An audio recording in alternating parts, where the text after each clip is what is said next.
Il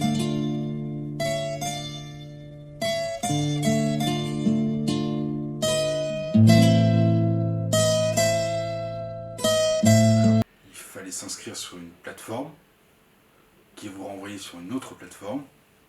Et ensuite, vous remplissez un questionnaire avec des documents à fournir en russe, avec les traductions en russe, notamment les bulletins scolaires, passeports, etc. Et donc, il y a eu la première étape d'admission. Et là, j'ai appris que j'étais admissible pour la bourse. Et ensuite, les dossiers sont envoyés au ministère de l'Éducation supérieure et de la science.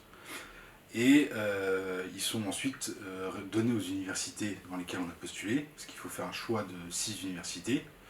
Et ensuite, ces universités étudient votre dossier et donnent une réponse s'ils vous prennent en tant qu'étudiant. Alors, elle comprenait les frais d'inscription,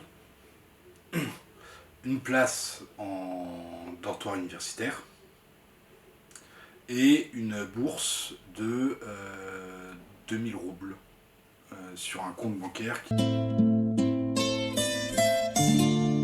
C'est très très simple. C'est très simple d'ouvrir un compte. C'est beaucoup plus simple qu'en France. Vous venez avec une pièce d'identité.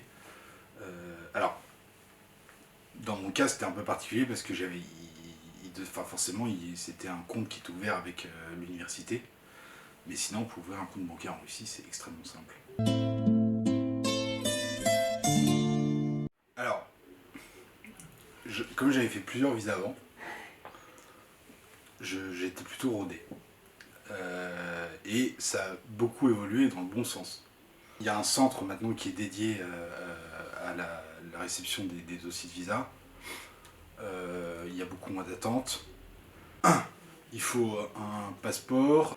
L'invitation, c'est Véché qui vous la donne. Donc vous avez pas. Alors, ça, c'est l'avantage du visa étudiant par rapport au visa touristique. C'est que. Enfin, je ne sais pas comment ça marche, mais en fait, vous n'avez pas à donner l'invitation. Elle est déjà transférée au centre directement. Après, sinon, le reste, bon, bah, c'est tout. Enfin, en France, on a autant de procédures. C'est pas plus compliqué qu'un passeport ou une pièce d'identité. Alors, j'ai eu beaucoup de chance. Pour deux raisons. Le premier, c'est qu'on nous a envoyés dans un dortoir pour les handicapés. Donc, enfin, il y avait quelques qui étaient en invalide. Alors, ça représentait 20% des étudiants. Donc, du coup, ils étaient très bien placés par rapport au métro. Et j'étais sur la ligne jaune de Moscou, donc il n'y a personne sur cette ligne. Je suis enthousiaste. Et j'allais juste au terminus et j'avais 4 stations et pas de problème. Donc de ce point de vue-là, j'ai été très chanceux. Après, les conditions du dortoir, c'est assez précaire. Voilà, on est 3 par chambre, la chambre est petite. Mais alors, c'est un peu l'avantage du Covid, c'est qu'il y a beaucoup de gens qui sont partis. Donc moi, je me suis retrouvé en fait assez vite seul dans ma chambre. On avait un parc, un tout petit parc dans le dortoir. C'était vétuste et c'était un tout petit dortoir, on n'était que 147 étudiants. Et donc il y avait deux parties. Il y avait une partie avec des petits, enfin pas des appartements, mais il y a 3 chambres avec un couloir. Et, et sinon l'autre partie c'était un grand couloir avec que des chambres. Et c'est ce qu'il y a de mieux pour s'intégrer en Russie. Donc humainement c'est extraordinaire, matériellement c'est pas extraordinaire, mais ça coûte 1000 roubles par mois, c'est 20 euros. Où est-ce qu'on peut habiter, même à Paris, pour 20 euros c'est le gros plus de la bourse, plus que le prix des études d'ailleurs. Alors j'ai commencé en 6ème, j'avais 11 ans.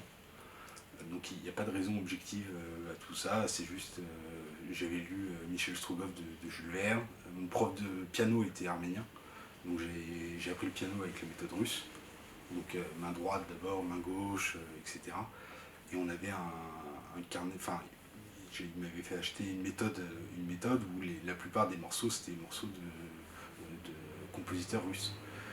Et puis j'aimais bien le son, et puis je trouvais intéressant de faire autre chose que l'allemand ou l'espagnol. Et puis ça arrangeait mes parents parce que ça me permettait aussi de pouvoir aller en Henri IV. Donc pour toutes ces raisons, de manière un peu accidentelle, je me suis retrouvé à vouloir étudier le russe. Мохнатый шмель, надушистый хмель, цапля серая в камыши.